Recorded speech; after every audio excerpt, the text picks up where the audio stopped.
People ask me every day, it's one of the most common questions we get asked here at Yerba Curls, how do I refresh my hair? That means how do I look after my hair the day after wash day? You've got it looking great on wash day, you've gone to bed, you've woken up, and your hair's just not playing ball. That's usually what happens. So this is how I've slept with my hair last night. I've just twisted the curls up like this, bobby pinned, twisted it, bobby pinned, and then the rest of it I've just kind of loosely pinned up and got out of the way so it doesn't get flattened while I'm sleeping. So I'm just going to take my bobby pins out now.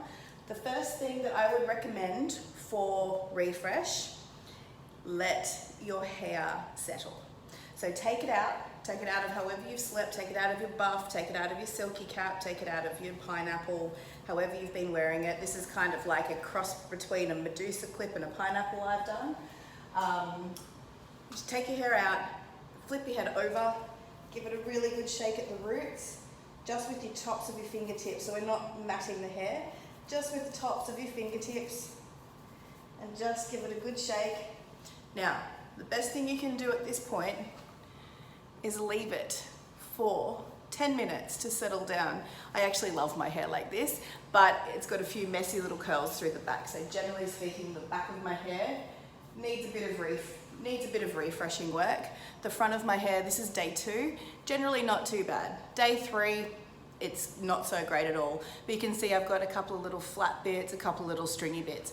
I'm gonna let this sit for 10 minutes. I'm gonna go get a coffee and then I'll be back to show you how to refresh. So I've let my hair settle down now. I had my coffee, it was lovely, thank you. So what I'm gonna do now is show you how to refresh. Now, my hair is very fine and it doesn't take very much product and it doesn't evaporate product either. So for my hair, I simply use water. But now that you're at home a lot more and you're not necessarily going anywhere, this is the perfect time to play around with routines. I know for myself, I haven't been doing my hair a whole lot, but if you are doing it, you know, it breaks the boredom a little bit, gives you something to do. But it's a perfect time to nail this routine when it does come to refresh, because if you can get this right, it can make day 2, day 3, and however many days your hair goes on, just that much quicker in the mornings and get you out the door and still looking fly with your curls. So I only add water. You can add a little bit of gel. Now, if you're going to add gel, it's a drop. So I'll show you. Wet your hands first. If you need to add a little bit of gel, it's a drop. I'll show you. It is literally this much to each section. Tiniest little bit, you can barely see that trickling down my hand. So like a pea size. It's hardly any at all.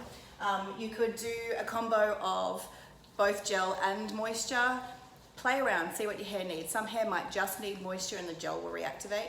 My hair, I don't need to add gel at all. Everything reactivates in my hair and I get a cast again.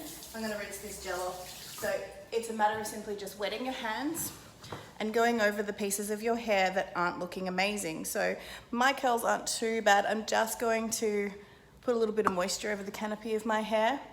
My hair is very, very straight underneath compared to the top. So I find myself, particularly because I've had to put it up overnight as well as that, it stays very, very straight underneath. So I am just smoothing with praying hands and then scrunching that back up. I'm sorry, I know that's very hard to see with that basin behind us, but it's just a simple matter of every little section, just wetting your hands so that they're just wet and praying hands and scrunching back in those areas that need a little bit more encouragement. I'll be back to show you the finished results soon. So now it's finished. I diffused mine because my curls, my fine curls, seem to work a whole lot better when I do diffuse them rather than let them air dry. Although if I'd air dried them, I still would have had a bit more bounce happening. So as you can see, my back section now looks a lot more together. It's not just the top curls and the bottom straight bits now. So it's a super simple process to refresh. And just remember, if your hair does lose a lot of moisture, you will need to add a little bit more of your hydrating product. The Wonderfoam, the Clever Curl Wonderfoam, is perfect for refreshing because it's got a perfect balance between a little bit of extra hold and a little bit of hydration, and it's nice and light. So definitely play around with your products and see what works. Let me know if it was moisture, if it was gel, if it was a combo of both. both, or if it was just water that got you to nail your refresh routine. And just remember as well that if you are new to wearing your hair curly, chances are that this kind of refresh is not going to be all that successful for you. I remember when I first started, I had to basically fully wet my hair and redo my routine every single day because my curl pattern wasn't established. So be gentle with yourself, be kind on yourself. It's okay if you can't nail this straight away. Probably was about 6 to 7 months into following the Curly Girl before I was actually able to do a successful refresh. Have fun, good luck, and let me know what worked for you.